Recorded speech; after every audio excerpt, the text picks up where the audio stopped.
नमस्कार दोस्तों, आपका स्वागत है Vijay Kumar my new classroom में।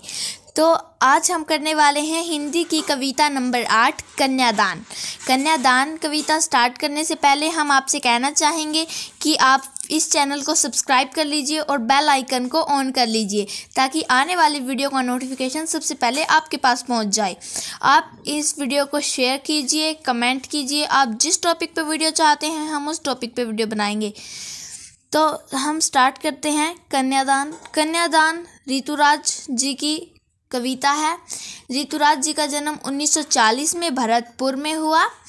उन्होंने राजस्थान विश्वविद्यालय से जयपुर से उन्होंने अंग्रेजी में एमए किया।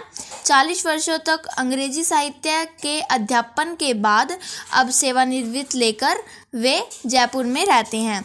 तो दोस्तों, उनकी कई रचनाएं हैं जैसे एक मरणधर्मा और अन्य, पुल पर पानी, सूरत नीरत और लीला मुखारविंद प्रमुख हैं। उन्हें सोमदत्त, परिमल सम्मान, मीरा पुरस्कार, पहल सम्मान तथा बिहारी पुरस्कार मिल चुके हैं।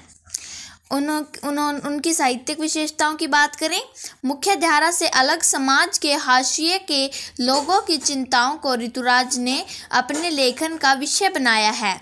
उनकी कविताओं में दैनिक जीवन के अनुभव का यथार्थ है और वे अपने आसपास रोज़मर्रा में घटित होने वाले सामाजिक शोषण और विडंबनाओं पर निगाह डालते हैं।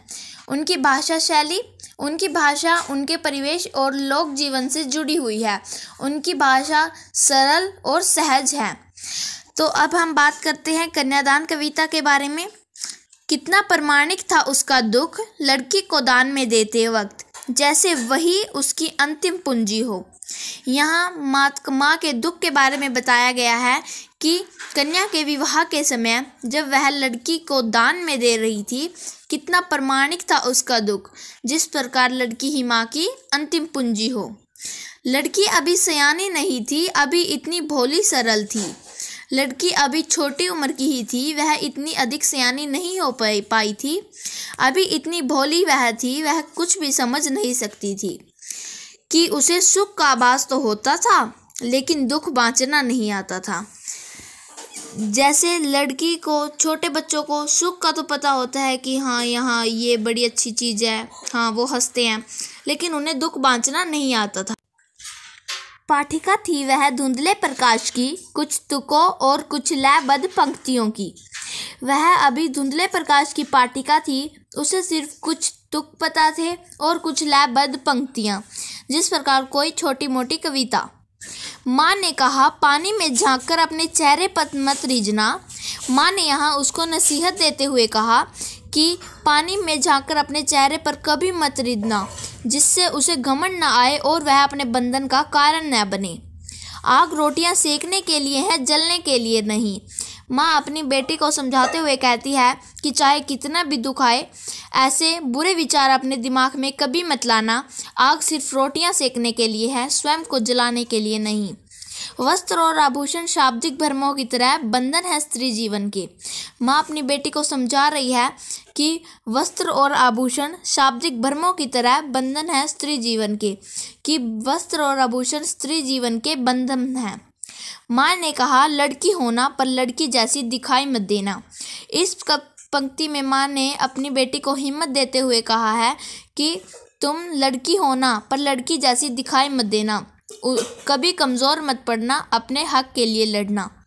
इस प्रकार कन्यादान कविता में माँ ने अपनी बेटी को समाज के बारे में कुछ बातें बताई हैं। धन्यवाद। तो अब हम कन्यादान कविता के कुछ इम्पोर्टेंट क्वेश्चन कर लेते हैं। देखिए क्वेश्चन नंबर 1, लेखक के अनुसार लड़की को दान में देते वक्त माँ का दुख कैसा था? माँ का दुख प्रामाणिक था। लड़की माँ की क्या थी? लड़की माँ की अंतिम पूंजी थी। लड़की अभी क्या नहीं थी? सयानी। लड़की अभी क्या थी? लड़की अभी भोली सरल थी। लड़की को भोली सरल क्यों कहा गया? क्योंकि उसे सुख का आभास तो होता था लेकिन दुख बाँचना नहीं आता था। लड़की किस प्रकार की पाठिका थी? धुंधले प्रकाश की, कुछ तुकों और कुछ लयबद्ध पंक्तियों की। माँ ने बेटी को किस पर न रीझने की सलाह दी? अपने चेहरे पर। माँ ने अपने चेहरे पर न रीझने की सलाह क्यों दी? ताकि उसके घमंड में वह अपने बंधन का कारण न बने। माँ के अनुसार आग किसके लिए है, किसके लिए नहीं? आग रोटियां सेकने के लिए है, जलने के लिए नहीं। अब 10th क्वेश्चन देखिए। शाब्दिक बर्मों की तरह स्त्री जीवन के बंधन किसे कहा गया है? वस्त्र और आभूषण। माँ ने क्या होकर किसकी तरह दिखाई न देने की सलाह दी? माँ ने लड़की होकर लड़की जैसे न दिखने की सलाह दी। लड़की होना पर लड़की जैसी दिखाई मत देना का क्या अर्थ है? इसका अर्थ है कि मजबूत बने रहना तथा किसी को अपने आप को कमज़ोर साबित मत करने देना। धन्यवाद।